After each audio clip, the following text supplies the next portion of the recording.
Baik, kita akan membahas ya tentang tata kelola keuangan pemerintah desa. Namun terlebih dahulu nanti kita akan membahas tentang pengolahan keuangan pemerintah desa itu ya. Jadi kita mengenal dulu pengertian desa dan dasar hukum dari pemerintahan desa. Baik, kita mulai tata kelola pemerintah desa. Yang pertama pengertian desa dan pengertian dan dasar hukum desa ya. Pemerintahan Desa Undang-Undang Nomor 32 Tahun 2004. Desa ya yang bisa kita kenal di satu daerah adalah kesatuan masyarakat hukum yang memiliki batas-batas wilayah yang berwenang untuk mengatur dan mengurus kepentingan masyarakat setempat. Nah, masyarakatnya sendiri. Nah, berdasarkan asal-usul dan adat istiadat setempat yang diakui dan dihormati dalam sistem pemerintahan negara Kesatuan Republik Indonesia. Nah, jadi seperti itu ya. Nah, sedangkan sebagai lembaga pemerintahan, desa merupakan lembaga yang dapat memperkuat lembaga pemerintahan nasional. Ya. Next, nah dalam pemerintahan daerah, kabupaten atau kota dibentuk pemerintah desa yang terdiri dari pemerintah desa dan Badan Permusyawaratan Desa atau BPD, ya yang kita kenal dengan BPD. Nah, pembentukan, penghapusan dan atau penggabungan desa dengan memperhatikan asal-usul atas prakarsa masyarakat itu sendiri. Nah, regulasi tentang desa di Indonesia itu seperti apa? Ya, undang-undang yang mengatur yaitu pasal 5 ayat 1 Undang-Undang 1945. Nanti kalian bisa lihat sendiri di buku undang-undang kalian, yaitu pasal 18 dan 18B ayat 2 Undang-Undang tahun 1945, pasal 20 Undang-Undang 1945, pasal 22D Undang-Undang 1945, Undang-Undang nomor 6 tahun 2014 tentang desa, dan PP atau peraturan pemerintah serta peraturan lainnya. Yang kedua ada perbandingan. Ya, di sini di LKS kalian bisa dilihat ya, gunakan LKS yang kalian beli kemarin di modul 3 ya. Nah, yang kedua itu adalah perbandingan pemerintah desa dan pemerintah daerah. Nah, seperti tabel ya nanti. Menurut Undang-Undang Nomor 6 Tahun 2014 tentang desa, dalam pasal itu disebutkan bahwa kewenangan desa ada 4 ya. Apa aja? Kewenangan desa itu adalah kewenangan berdasarkan hak asal usulnya. Kewenangan lokal berskala desa. Kewenangan yang ditugaskan oleh pemerintah daerah, provinsi atau pemerintah daerah, kabupaten dan kota, dan kewenangan lain yang ditugaskan oleh pemerintah kepada pemerintah desa itu sendiri. Ya. Tentunya itu semua tadi adalah sesuai dengan undang-undang yang berlaku di NKRI ya tentang pedesaan. Next, perbandingannya untuk Pemda dan Pemdes ya. Pemerintah desa dan pemerintah Pemda itu pemerintah daerah, Pemdes itu pemerintah desa. Oke, berikut. Nah, uraiannya salah satu perbedaan untuk Pemda dan Pemdes itu pemerintah daerah dan pemerintah desa ya, pemilihan langsung, sama-sama pemilihan langsung ya.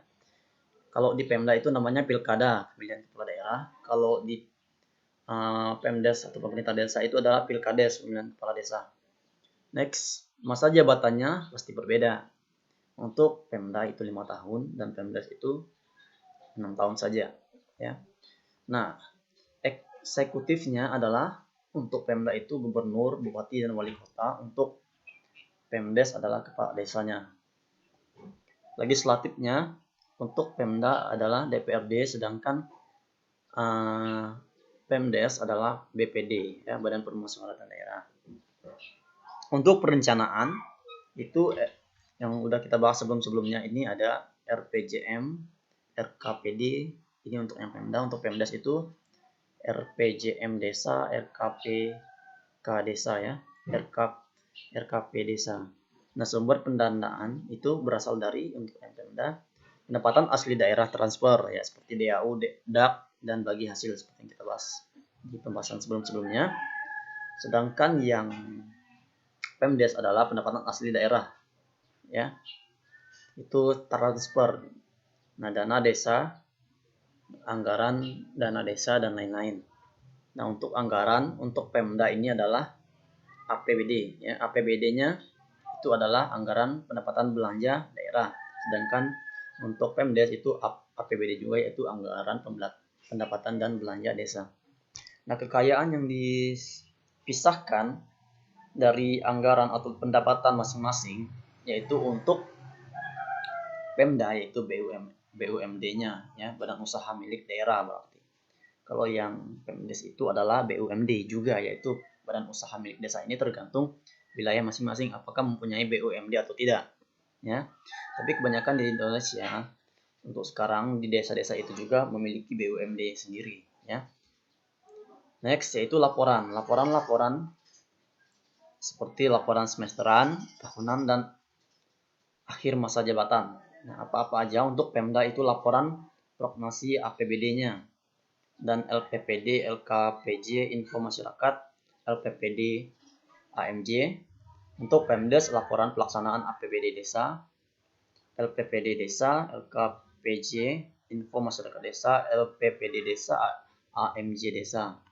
Nah, untuk laporan kekayaannya untuk yang Pemda itu berupa neraca. Sedangkan untuk Pemdes berupa laporan kekayaan milik desa LKMD ya. Next. Struktur organisasi pemerintahan desa terdiri dari pasti yang pertama adalah kepala desanya ya.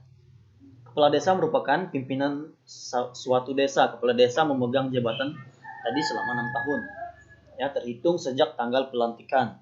Nah, kepala desa bertugas menyelenggara pemerintahan desa, melaksanakan pembangunan dan pemberdayaan masyarakat. Nah, dalam melaksanakan tugasnya, kepala desa itu dibantu oleh perangkat desa. Nah, siapa saja yang membantu kepala desa? Yang pertama adalah sekdes. Sekdes itu adalah yang bisa kita kenal dengan sekretariat desa. Nah, sekretariat desa itu dipimpin oleh sekretariat desa dipimpin oleh sekretaris desa itu sendiri atau yang disebut itu sekdes tadi, dibantu oleh unsur-unsur staf sekretaris yang bertugas membantu kepala desa dalam bidang administrasi pemerintah. Nah, ini tugas dari sekdes ini ya. Nah, sekdes juga dalam melaksanakan tugasnya dibantu oleh kepala urusan atau kaur. Nah, kepala urusan mempunyai tugas untuk membantu sekretaris desa dalam bidang urusan yang menjadi tanggung jawabnya masing-masing. Nah, itu sesuai dengan pasal 62 PP atau peraturan pemerintah nomor 46 tahun 2014. Jadi nggak sembarangan, itu semua sudah diatur dalam peraturan pemerintah atau dalam undang-undang ya. Yang dinyatakan bahwa sekretaris desa dibantu paling banyak terdiri dari 3 orang bidang unsur atau kaur tadi. Nah, secara umum kepala unsur keuangan merangkap sebagai bendahara desa, sedangkan kepala unsur umum merangkap sebagai pengurus kekayaan milik desa tadi. Next, yang kedua adalah pelaksana kewilayahan. Nah, apa aja pelaksana kewilayahan itu? Merupakan unsur yang berkedudukan sebagai satuan kewilayahan yang bertugas untuk membantu kepala desa dalam pelaksanaan tugas di wilayahnya. Nah, jumlah pelaksanaan kewilayahan ditentukan secara proporsional antara pelaksana kewilayahan yang dibutuhkan dan kemampuan keuangan desa. Next, pelaksana teknis. Nah, pelaksana teknis merupakan unsur pembantu kepala desa sebagai pelaksana tugas di bagian operasional. Pelaksana teknis itu juga tertuang dalam PP atau peraturan pemerintah nomor 43 tahun 2014 pasal 64 paling banyak terdiri dari 3 seksi dia untuk kepala teknis. Sedangkan yang keempat itu adalah BPD ya, yang kita sering kenal, oh ini BPD di desa, yaitu Badan Permusyawaratan Desa ya. Nah, banyak di sini ya. Merupakan BPD itu merupakan badan permusyawaratan di tingkat desa yang turut membahas dan menyepakati berbagai kebijakan dalam penyelenggaraan pemerintah desa itu sendiri. Nah, dalam upaya meningkatkan kinerja kelembagaan di tingkat desa, memperkuat kebersamaan serta meningkatkan partisipasi dan pemberdayaan masyarakat. Itu tugas dari BPD. Ya. Terus penyelenggaraan desa. Nah, adapun fungsi dari BPD itu antara lain yang pertama itu membahas dan menyepakati rancangan peraturan desa bersama kepala desa. Nah, itu tugasnya. Yang kedua, menampung dan menyalurkan aspirasi masyarakat desa. Yang ketiga yaitu melakukan pengawasan kinerja kepala desa. Nah, ya. Jadi selain rekan kerja dari kepala desa, BPD itu tugasnya itu sebagai pengawas.